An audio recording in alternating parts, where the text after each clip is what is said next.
Dumplings. तो movie की शुरुआत में हम एक औरत को देखते हैं जो चाइना से हांगकांग आने के लिए सफर कर रही थी। उसने हाथ में लंच बॉक्स भी पकड़ा हुआ था। घर पहुंचते ही वो सारे डब्बों को खोलकर खाना फेंक देती है सिवाय एक आखिरी डब्बे के।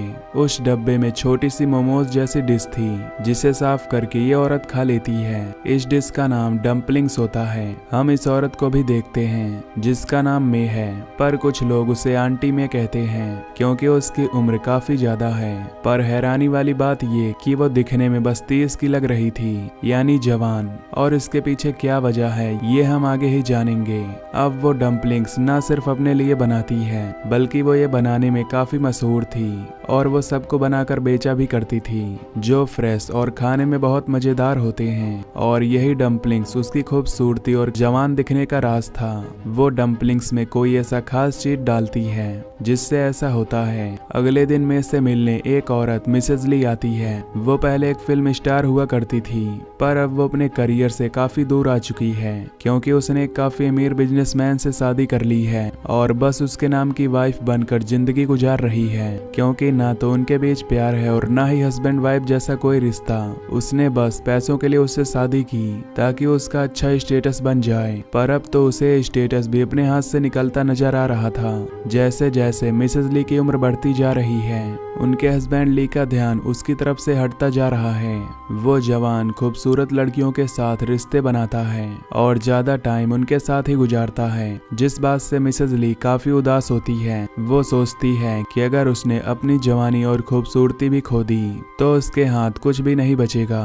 इसलिए आज वो मे के पास आती है क्योंकि उसे भी कहीं से पता चला था कि मे जो डम्पलिंग्स बनाती है उनमें जादू है, क्योंकि जो भी उसे खाता है वो दोबारा से जवान दिखने लगता है। उसके शरीर में ऐसे बदलाव होते हैं जिससे उस इंसान की उम्र कम दिखने लगती है। एक तरह से वो उम्र को रोक या कम कर सकते थे और इंसान को इतना ज्यादा खूबसूरत बना दिया करती थी कि कोई भी उसकी तरफ खींचा चला जाए। पर इसके पीछे एक गहरा राज था। इसलिए वो मे से कहती है कि मुझे इस बात का कोई सबूत दो। तो मैं कहती है कि अच्छा, तुम्हें क्या लगता है कि मेरी उम्र कितनी होगी? तो मिसेज ली कहती है कि यही कोई 30 के आसपास। इस पर मैं कहती है कि मेरी उम्र तो 30 साल से कई ज्यादा है, यानी 60 साल। इससे बड़ा और क्या सबूत चाहिए? मैं अपने डम्पलिंग्स में ऐसी खास चीज मिलाती हूँ जिसमें ऐसा जादू है कि उस जैसी खूबसूरती और जवान ग्लो और कोई चीज नहीं दे सकती। मैं खुद भी अपने आप डम्पलिंग्स खाकर इतनी जवान और खूबसूरत हूँ। ऐसा अच्छा रिजल्ट ना तुम्हें कोई क्रीम, ना कोई लोशन दे सकता है और ना कोई सर्जरी ही तुम्हें इतना जबरदस्त रिजल्ट दे सकती है, क्योंकि उम्र का बढ़ना एक प्रोसेस है और एक दिन उसे बूढ़ा होना पड़ता है। तो बढ़ती उम्र को कम करने के लिए ये प्रोसेस बाहर से नहीं हो सकता बल्कि इसे अंदर से किया जा सकता है, जो मैं डम्पलिंग्स के जरिए करती हूँ, जिसके लिए मिसेज ली भी मान जाती है। और अब मैं उसके सामने अपनी डिश डम्पलिंग्स पेश करती है। पहले तो मिसेज ली थोड़ा शक कर रही थी, पर जब वो इसके रिजल्ट्स के बारे में सोचती है तो आखिर इसे खा लेती है। वो सोचती है कि यही उसके लिए आखिरी ऑप्शन है। क्या पता वो उस पर भी मिरेकल यानी चमत्कार साबित हो जाए। और अब फिर ऐसे ही हर रोज वो मे के घर आती और इन डम्पलिंग्स को खाने लगती। अब उसे भी कहीं न कहीं इस बात की भनक लग जाती है कि मैं इसमें जो इंग्रेडिएंट्स डाल रही है वो छोटे जानवर का मांस है, पर वो इस चीज में नहीं पड़ती। उसे तो बस रिजल्ट से मतलब था, वो भी बहुत जल्द, जैसा कि मैंने कहा था। और उसे ये डम्पलिंग उसकी मुश्किल का हल नजर आ रही थी। तभी वो नोटिस करती है कि आजकल उसका हस्बैंड कुछ ज्यादा ही ट्रिप्स पर जा रहा है और ट्रिप पर वो किसके साथ होगा ये भी मिसेज ली को अच्छे से पता था। पर सब कुछ जानते हुए भी वो इस तकलीफ से गुजर रही थी और उदासी की जिंदगी गुजार रही थी। पर इससे ज्यादा वो कुछ कर नहीं सकती थी, क्योंकि अगर अपने हस्बैंड से इस बारे में ज्यादा सवाल करेगी तो वो उसे भारी अमाउंट का चेक हाथ में पकड़ा देगा, क्योंकि वो अपनी वाइफ के लिए इससे ज्यादा कुछ नहीं दे सकता था, ना प्यार ना समय। जिस वजह से मिसेज ली दिन ब दिन डिप्रेशन का शिकार होती जा रही थी। अब पहले मिसेज ली को डम्पलिंग जैसा डिश पसंद नहीं थी, पर मजबूरी में उसे ये खाने पड़ रहे थे। सिर्फ यही नहीं बल्कि वो तो अब मे को अच्छे डम्पलिंग्स तैयार करने की टिप्स भी देती है कि ऐसे बनाओ, इसमें ये चीज डालो, क्योंकि इससे डम्पलिंग्स और ज्यादा मजेदार बनेंगी। अब ऐसे कुछ दिन गुजर जाते हैं जहां मे को तो मिसेज ली में बदलाव नजर आ रही थी। उसकी स्किन यंग दिखने लगी थी, पर मिसेज ली इससे ज्यादा तेजी से रिजल्ट चाहती थी, इसलिए वो मे को कहती है कि प्लीज कुछ ऐसा करो कि मुझे रातों रात और अच्छे रिजल्ट्स मिले, जिस पर मे कहती है कि हाँ मैं वादा करती हूँ ऐसा ही होगा।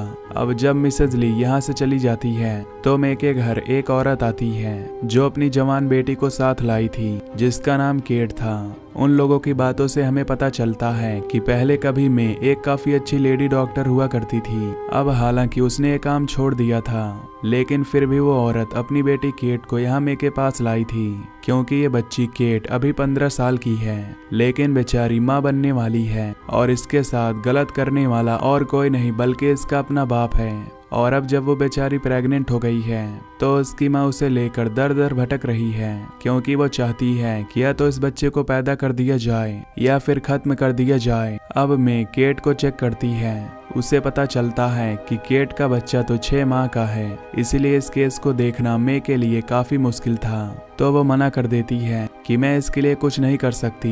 वो सुझाव देती है कि आप ब्लैक मार्केट से संपर्क करो, वहाँ एक हॉस्पिटल का आपको पता चलेगा जहाँ से आपकी बेटी के बच्चे को या तो पैदा कर दिया जाएगा या खत्म, क्योंकि उस हॉस्पिटल में ऐसे काम भी होते हैं। और उसी हॉस्पिटल से मैं भी थी, लेकिन मैं वहाँ डॉक्टर नहीं थी, क्योंकि वो तो वहाँ से छोटे बच्चों का मांस चोरी करती थी, यानी कि वो अपने डम्पलिंग्स में जो खास चीज डाल रही थी वो बच्चे का मांस होता है, यानी यही उसका खुफिया राज था। उधर मिसेज ली को पता था कि उसके हस्बैंड का चक्कर एक होटल के स्टाफ से चल रहा है। वो हर रात उसके कमरे में आती थी और वहीं रुक जाती थी। मिसेज ली अब ये चीज बर्दाश्त नहीं कर सकती थी, इसलिए वो मे को अपने घर बुलाती है और समझाने की कोशिश करती है कि देखिए मेरा घर और मेरे हस्बैंड के अलावा मेरा कोई नहीं है, और वो अपनी फैमिली बढ़ाना चाहती है क्योंकि उसे बच्चों का शौक है, पर पता नहीं किस वजह से ये मुमकिन नहीं हो पा रहा है। अब उसकी उदासी देखकर मे फैसला करती है कि कुछ भी हो जाए वो इसकी मदद करेगी।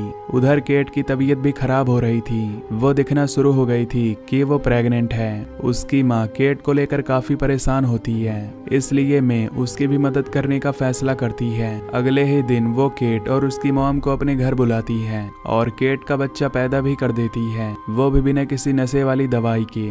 इससे केट को बहुत तकलीफ होती है, पर उसका बच्चा बाहर आ गया था, जिसे देखकर मे के चेहरे पर अजीब सी मुस्कुराहट आ जाती है, क्योंकि वो इस बच्चे को देखकर सोचती है कि उसे यही तो चाहिए जिसके जरिए वो मिसेज ली की जवानी को वापस ला सकती थी, क्योंकि बच्चा एकदम सेहतमंद था। सबसे पहले वो जो अपने डम्पलिंग्स में मिलाया करती थी वो भी छोटे बच्चे का मांस ही होता था, जो वो उस हॉस्पिटल से चुराती थी।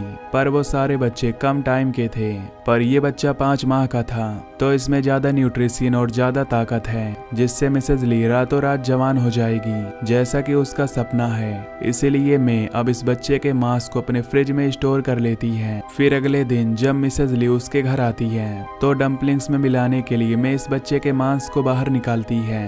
अब काफी दिन से मिसेज ली जानना चाहती थी कि आखिर मे अपने डम्पलिंग्स में मिलाती क्या है। ये जानने के लिए आज उसे सब्र नहीं होता और वो दबे पांव किचन में जा पहुंचती है, जहां मे मांस को बारीक पीसने की तैयारी कर रही थी। ये देखकर मिसेज ली इतना ज्यादा डर जाती है कि वो तुरंत यहाँ से भाग जाती है। अब उसे देखकर यहाँ तक कि सोचकर भी उसे उल्टी आ रही थी कि वो इतने टाइम से ये खा रही है, लेकिन फिर वो अपने हस्बैंड और अपने बारे में सोचती है कि उसके लिए उसकी खूबसूरती और लुक सबसे ज्यादा जरूरी है, क्योंकि जैसे जैसे उसकी उम्र बढ़ रही है ये सब चीजें भी जा रही हैं, और अगर ऐसे ही चलता रहा तो उसका हस्बैंड एक दिन उससे दूर चला जाएगा। तो इन हालात में अगर यही उसके परेशानी का हल है तो यही सही।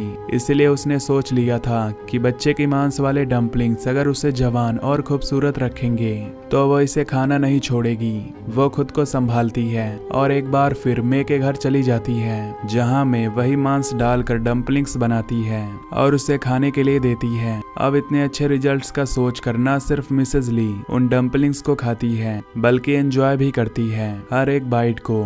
मे भी उसे देख रही थी और वादा करती है कि ये डम्पलिंग्स तुम्हें जरूर वैसा बना देंगे जैसा तुम चाहती हो, तुम्हें नई खुशहाल जिंदगी देंगे, बहुत जल्द तुम्हें खुद में फर्क नजर आने लगेगा। अब मिसेज ली उसकी बातों और इन नए तरीके के डम्पलिंग्स को खाकर बहुत अच्छा महसूस कर रही थी, और फिर कुछ दिन बाद मिसेज ली में सच में बदलाव आने लगते हैं। मे की बात सच होती जा रही थी, क्योंकि अब मिसेज ली इतनी ज्यादा अट्रैक्टिव और जवान लग रही थी कि उसका हस्बैंड ली उसे देखता ही रहता है, नजर नहीं हटाता और उसकी तारीफ भी करता है कि तुम बहुत प्यारी लग रही हो। इससे मिसेज ली काफी खुश हो जाती है और दोनों इतने टाइम के बाद एक साथ अच्छा वक्त गुजारते हैं। अब मिसेज ली सोचती है कि उसकी जिंदगी एक बार फिर खुशहाल हो गई है, क्योंकि उसका हस्बैंड अब अपना पूरा ध्यान उसकी तरफ कर लेता है, अपना काम छोड़कर उसे टाइम दे रहा था, जो उसके लिए बहुत बड़ी बात थी। लेकिन ये बात भी सच है कि हर चमत्कार के साथ साइड इफेक्ट्स भी होते हैं, यानी कि बुरे असर। मिसेज ली अपने घर में पार्टी रखती है जहाँ सारे दोस्त और रिश्तेदार आए हुए थे। वो भी मिसेज ली की खूबसूरती की तारीफ करते हैं, लेकिन जब वो सबके बीच में आकर बैठती है तो उन्हें मछली की बदबू आने लगती है, जो मिसेज ली के शरीर से ही आ रही थी। अब इस वजह से मिसेज ली को काफी शर्मिंदगी का सामना करना पड़ता है और वो पार्टी छोड़कर बाथरूम में खुद को बंद कर लेती है और अच्छे से नहाती है। वो सोचती है कि आखिर में मेरे साथ ऐसा कैसे कर सकती है, उसे इन साइड इफेक्ट्स के बारे में पहले ही मुझे बताना चाहिए था। इसलिए वो मे को कॉल करके सब कुछ बता देती है। जवाब में मे कहती है कि मुझे तो खुद इन साइड इफेक्ट का नहीं पता था, कभी मेरे साथ तो ऐसा नहीं हुआ।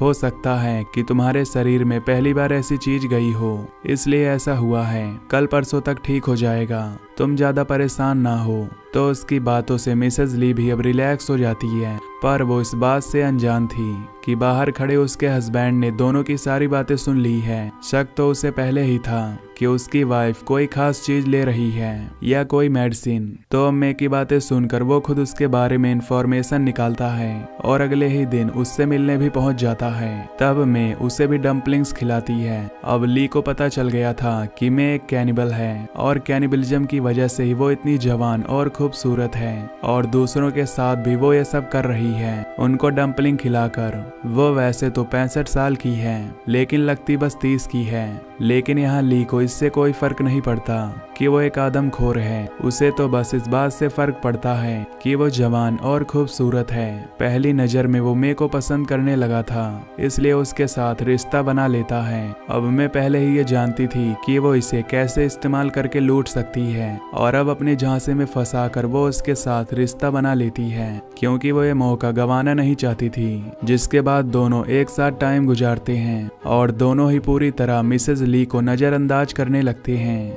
मे को और क्या चाहिए था, इतना अमीर आदमी उसके प्यार में पड़ चुका था और ली को भी खूबसूरती से मतलब था। लेकिन मिसेज ली अब मे का पीछा नहीं छोड़ सकती थी, इसीलिए वो मे के साथ संपर्क में रहना चाहती थी, क्योंकि अब उसके शरीर को उन डम्पलिंग्स की आदत पड़ चुकी थी। अब अगर वो ये खाना छोड़ देगी तो उसकी जवानी और खूबसूरती सब खत्म हो जाएगा, क्योंकि पहले ही उसे इस मुश्किल का सामना करना पड़ रहा था। उसके शरीर पर निशान बन रहे थे, लाल धब्बे आ रहे थे और वो सो भी नहीं पा रही थी।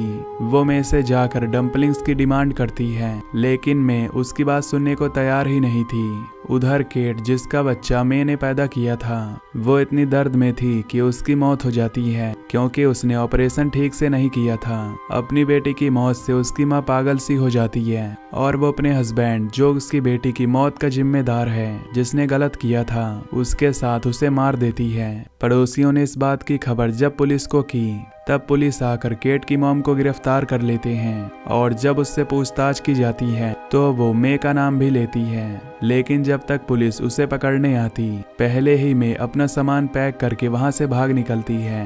अब मे तो बच गई थी, लेकिन मिसेज ली पूरी तरह से फंस गई थी। वो समझ गई थी कि उन डम्पलिंग्स के बिना वो जिंदा नहीं रह पाएगी। अगर जिंदा रही तो उसकी खूबसूरती चली जाएगी। अब मे तो नहीं है, तो उन डम्पलिंग्स के लिए उसे खुद इंतजाम करना होगा, जिसका एक रास्ता वो ढूंढ निकालती है। वो उसी होटल स्टाफ को ढूंढ निकालती है जिसके साथ ली का संबंध था। उसे पता चलता है कि वो लड़की माँ बनने वाली है, वो भी 5 माह की प्रेग्नेंट है, क्योंकि ये बच्चा ली चाहता था। इसीलिए वो लड़की से डील करती है कि अगर वो उसे बच्चा पैदा करके देगी तो वो उसे भारी रकम देगी। इसलिए वो कहती है कि जितना तुम्हें मेरे हस्बैंड ली ने पैसे देने का वादा किया है, मैं तुम्हें उससे दुगनी रकम दूंगी। वो जानती थी कि अगर ये बच्चा उसे मिल गया तो जब ये लड़की ली को बच्चा नहीं देगी तो वो उसे छोड़ देगा और उसके रास्ते का ये कांटा भी खत्म हो जाएगा। और वैसे भी उसे बहुत उम्मीद थी कि ये लड़की उस दौरान ही मारी जाएगी और अगर वो बच्चा उसे मिल गया तो उसकी मदद से वो अपनी खूबसूरती बरकरार रख सकती है। जिसके बाद वो लड़की मान जाती है और मिसेज ली उसे लेकर लेडी डॉक्टर के पास जाती है और इस बच्चे को पैदा करवाती है, बिल्कुल वैसे ही जैसे मैंने करवाया था, बिना किसी नशे वाली दवाई के, क्योंकि उसे भी ये बच्चा बिल्कुल सेहतमंद चाहिए था और उसकी सोच के मुताबिक ही होता है। लड़की इस प्रोसेस के दौरान ही मारी जाती है और अब वो बच्चा लेते ही उसे ले आती है, फिर उसे रखकर चॉपर उठाती है उसे पीसने के लिए, जिसके बाद वो इसे खा जाएगी। जिसका मतलब था कि आखिर में की तरह ही मिसेज ली खूबसूरत होने के चक्कर में एक कैनिबल बन गई थी। अब उसे ना ही किसी में की जरूरत है और ना ही किसी और प्रोसेस की, क्योंकि पैसों के बदले उसे बच्चा मिल जाया करेगा जिसे खाकर वो हमेशा खूबसूरत जवान रहेगी, जो उसकी ख्वाहिश थी, हमेशा खूबसूरत और अपने हस्बैंड का प्यार पाना, जो अब मुमकिन हो गया था। और अब से उसका हस्बैंड किसी की तरफ नहीं देखेगा बल्कि उसे सिर्फ अपनी वाइफ से ही लगाव रहेगा। पर इसके पीछे का प्रोसेस बहुत ही भयानक था और ये मूवी यहीं पर खत्म हो जाती है। Till then take care, love you, bye bye.